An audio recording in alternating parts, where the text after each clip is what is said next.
아주 미학적 직관이라고 할까, 어떤 미학적 논리가 있었던 것이 아닐까. 그리고 거기에서 개발돼서 좀 더 개념화돼서 우리가 알고 있는 뭐 어거스틴이라든가 아퀴나스의 악에 대한 신종론이 오지 않을까라는 그런 생각에서 제가 미학적 신종론에 대해서 한번 본 적이 있습니다.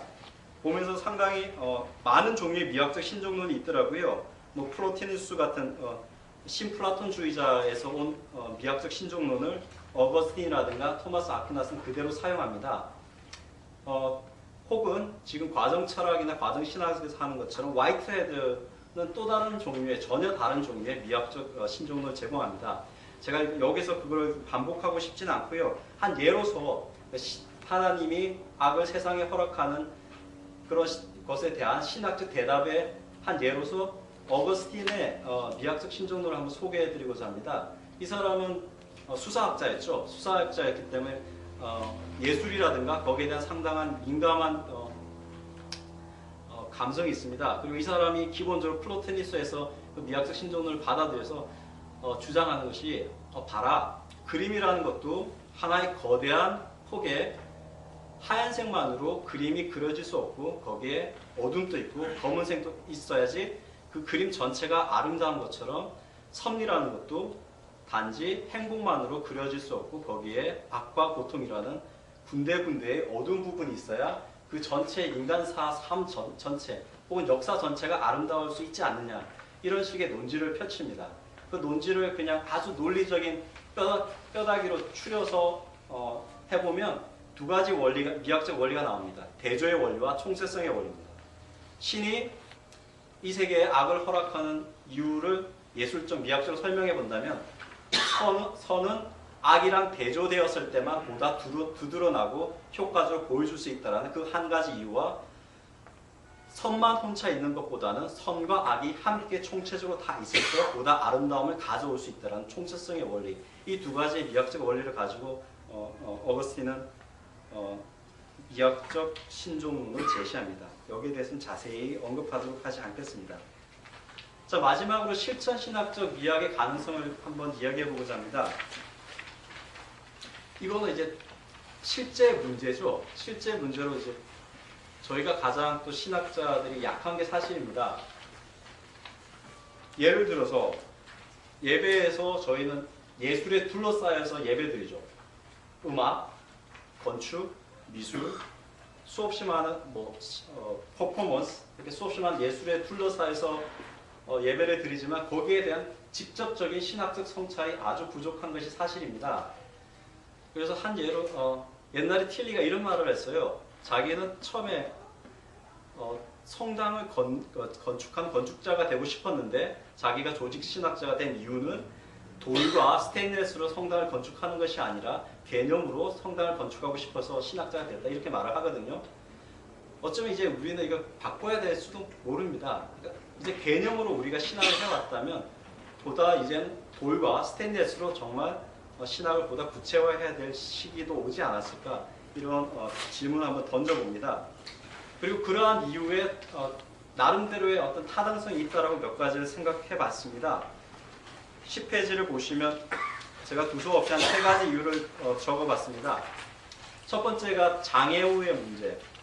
기독교인들이 전부 다 인지적 사고에 문제가 없는 거 아니죠. 어떤 분들은 보다 지능이 떨어지시거나 어티즘이 있으시거나 수없이 많은 여러 가지 이유가 있습니다. 그렇지만 과연 은총의 그 통로가 언어적인 교리 내지 언어적 교리에 대한 동의라고만 한다면 과연 그것이 충분한 기독교의 어떤 풍성한 은혜가 될 수 있을까라고 생각해 봅니다.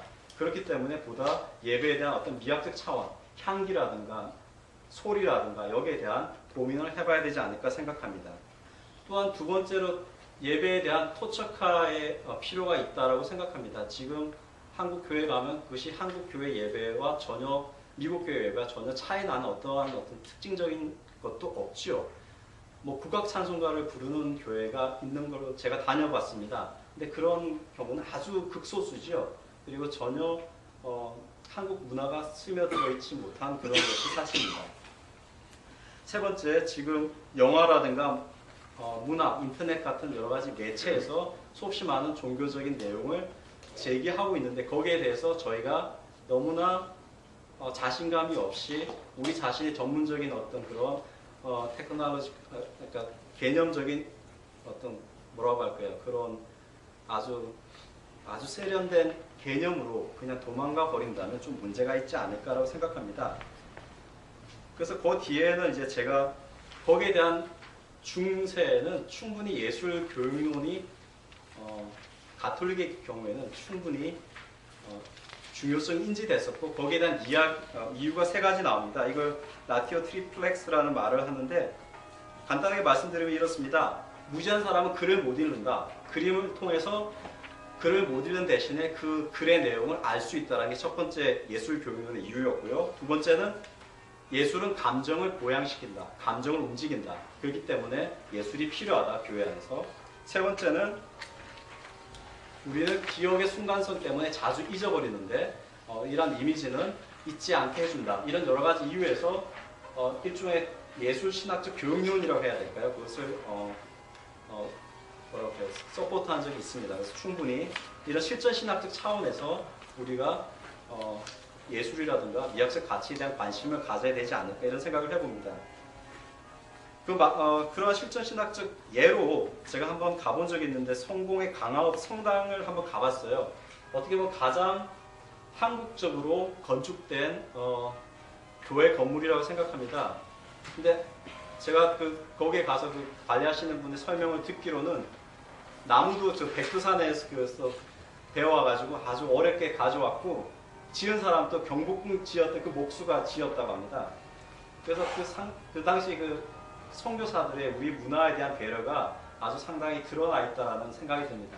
그런데 지금 오히려 우리는 이제 우리가 이러한 한국적 교회 건축에 대한 관심이 전혀 없지 않나 이런 반성을 해봅니다.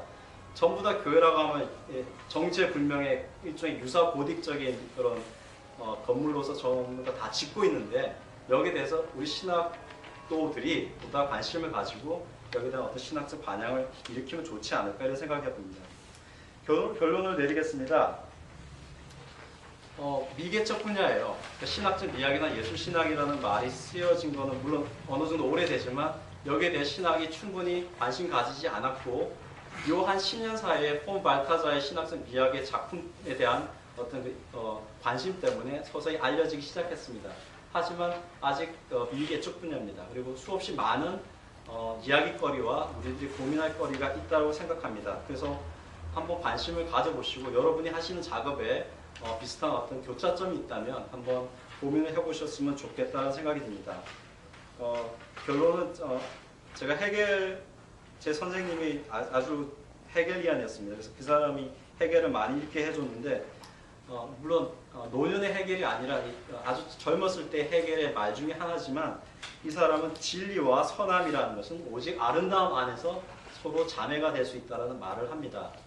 그래서 어쩌면 우리가 고민하고 있는 신학적 진리의 문제라든가 어떤 선함을 위한 어떤 그런 투쟁의 문제라든가 이런 것들이 정말 우리가 아름다움에 대한 경탄 어떤 우리가 처음에 느꼈던 그 하나님의 그 신성한 아름다움에 대한 경이로움 이런 것들을 통해서 보다 생산적으로 신학적으로 표출될 수 있지 않을까 이렇게 생각해 봅니다. 네, 제 강의는 여기서 마치겠습니다. 감사합니다. 혹시 제가 미흡했다거나 제가 설명이 분명하지 못했던 부분이 있다면 질문해 주시기 바랍니다.